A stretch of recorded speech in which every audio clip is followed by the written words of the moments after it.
Hey gang, Lieberman here. The new X-Men movie, Age of Apocalypse, is fast approaching, and there's still a lot about it that we either A, don't know, B, don't understand, or C, really don't understand. Who's the purple guy? How does he get all crazy big in that one shot they keep showing in the trailers? Is that Apocalypse? Because I saw a bunch of nukes flying around. Is that the Apocalypse? Well, hey, never fear, beautiful nerds. Let Lieberman explain. Okay, I'm gonna do my best, because if Apocalypse is anything, he's crazy, complicated, vague, and inconsistent, like all God-level supervillains. Yes, I said God-level. So when Marvel writer Bob Layton was writing the Alliance of Evil arc of X-Factor in the 1980s, he intended to reveal that the Alliance was being controlled by Daredevil villain Leland Owlsley.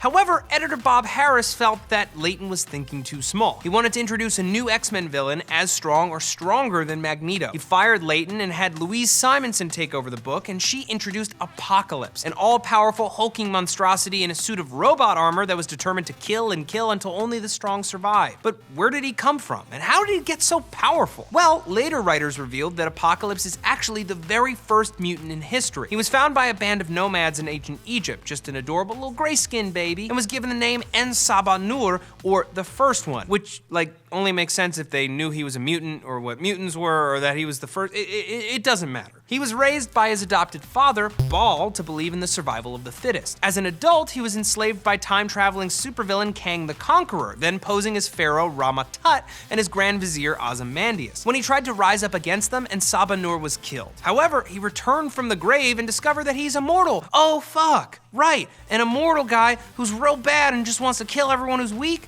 This is a big problem. He found Kang's hidden technology underneath Egypt and soon used it to lay waste to the entire civilization, and Apocalypse as we know him was born. Apocalypse uses that same technology to regenerate over periods spanning centuries, emerging stronger every time. So what are his powers exactly? The better question is, what aren't his powers? Because this guy is not only immortal, he's a genius, he's stronger than the Hulk, he can fly, and he has the ability to change his body on the molecular level. He can be any size, any shape, any density. He's just the end-all be-all of everything. He's also a technopath who can communicate with alien technology that he stole from a planet-judging race known as the Celestials. He uses their tech to make his suits, which curb the effects of a techno-organic disease that constantly threatens to destroy his body. He can also absorb massive quantities of energy and dish it back out. The dude is basically the definition of OP, and various ancient cultures thought he was the freaking god of death because, if you haven't noticed, he basically is. Now, if all that wasn't super confusing, this next part is definitely going to be. So Cyclops' son Cable comes back in time because in his time, Apocalypse has risen and is laying waste to the world.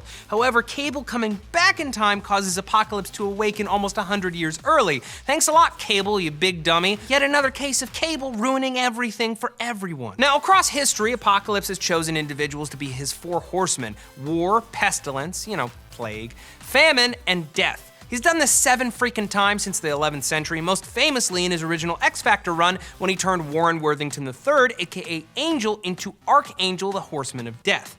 Eventually, Apocalypse was defeated and Archangel became a good guy again. Happy day! Well, not exactly. So the original Age of Apocalypse storyline, which was a massive X-verse crossover published in 1995, involved Legion, Charles Xavier's son, traveling back in time to kill Magneto, but accidentally killing Professor X himself, his own freaking dad, causing massive ripples in the timeline. Because of this, Apocalypse awakens 10 years earlier than he did in his original X-Factor run, conquering the planet once and for all. The remaining mutants try to resist his rule, ultimately sending Bishop back in time to stop Legion and prevent this awful alternate future. It's a really crazy storyline. So crazy that although it originally took place on Earth 616, hey, that's like Marvel's Earth 1, DC kids. Remember the Flash? Marvel later retconned that and said that the whole thing took place on Earth 295. Oh, Earth 295? Well, why didn't you say so? It's on Earth 295. Why is this stuff so complicated? So how much will the new movie resemble the Age of Apocalypse comic?